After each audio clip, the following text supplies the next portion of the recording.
आप देख रहे हैं HKP डेली न्यूज। वीडियो को अंत तक देखें और चैनल को सब्सक्राइब करना ना भूलें।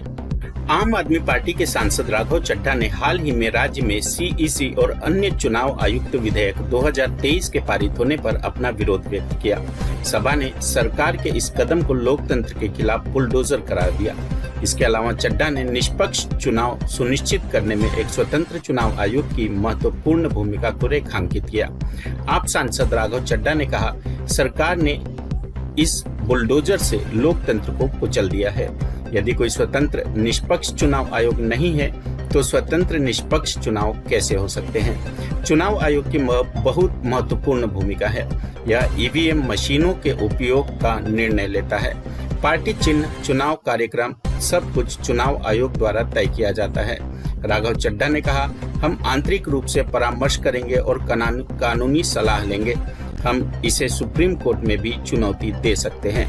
राज्यसभा ने मंगलवार को मुख्य चुनाव आयुक्त और अन्य चुनाव आयुक्तों की नियुक्ति पर कानून पारित कर दिया, जबकि निष्पक्ष प्रस्तावित कानून पर अपनी आपत्ति जताने के बाद कार्यवाही से बाहर चला गया। यह विधेयक केंद्रीय कानून मंत्री अर्जुन राम मेघवाल के जवाब के बाद पारित किया गया, जिन्होंने कहा था कि चुनाव आयोग स्वतंत्र रूप से काम करना जारी रखेगा और यह विधेयक सुप्रीम कोर्ट के फैसले के बाद लाया गया था।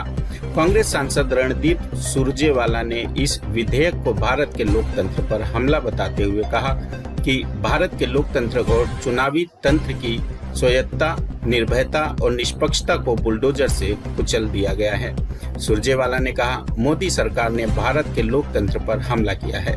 उन्होंने कहा कि मोदी सरकार भारत के मुख्य चुनाव आयुक्त और चुनाव आयोग के चुनाव आयुक्तों को मोहरा चुनाव आयुक्त बनाने के लिए आज राज्यसभा में एक कानून पारित कर रही है। इस बिलडोजर के माध्यम से सरकार ने लोकतंत्र को कुचलने का काम किया है। अगर देश में निष्पक्ष चुनाव आयोग नहीं होगा जो चुनाव कराता है, तो क्या निष्पक्ष चुनाव हो सकते हैं? अगर इंडिपेंडेंट अनबायस्ड इलेक्शन कमीशन नहीं होगा तो क्या इंडिपेंडेंट अनबायस्ड इलेक्शन हो सकता है? ये सवालिया निशान खड़ा होता है। सुप्रीम कोर्ट ने एक फॉर्मूला दिया और कहा कि 3 मेंबर की समिति बनाइए, प्रधानमंत्री, नेता प्रतिपक्ष और चीफ जस्टिस ऑफ इंडिया, और ये समिति तय करे कि कौन चुनाव आयोग में बैठेगा, उसका गठन कैसे होगा। आज सरकार ये बिल लाकर इस 3 मेंबरी समिति में से प्रधानमंत्री को नहीं छेड़ती, नेता प्रतिपक्ष को नहीं छेड़ती, लेकिन चीफ जस्टिस ऑफ इंडिया को बाहर का दरवाजा दिखाकर एक मनोनीत कैबिनेट मंत्री उसकी जगह बिठा देती है। यानी कि अब इस 3 मेंबरी समिति में हमेशा 2 वोट सरकार के पास होंगे, प्रधानमंत्री का और कैबिनेट मंत्री का।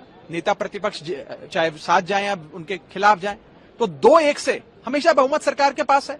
यानी कि सरकार तय करेगी कि चुनाव आयोग में कौन बैठेगा। चुनाव आयोग की भूमिका आप सोचिए कितनी जरूरी है चुनावों में। किसका वोट बनेगा, किसका वोट कटेगा, चुनाव आयोग तय करता है।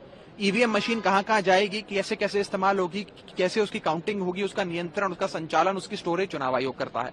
यहां तक कि कौन किस पार्टी सिंबल पे चुनाव लड़ेगा, चुनाव होगा कब, कितने चरण का होगा, सब चुनाव आयोग तय करता है। तो चुनाव आयोग की भूमिका भारतीय लोकतंत्र में बहुत ज्यादा है, बहुत महत्वपूर्ण है। इसीलिए अगर उसके इंडिपेंडेंस से खिलवाड़ होगा तो चुनावों से खिलवाड़ करने के बराबर है। इसीलिए मैं कहना चाहूंगा कि हम सब आपस में मिलकर सलाह करेंगे, कानूनी राय भी लेंगे, और अगर कानूनी राय सबकी ये बनती है तो इस कानून को सुप्रीम कोर्ट में चुनौती भी देंगे।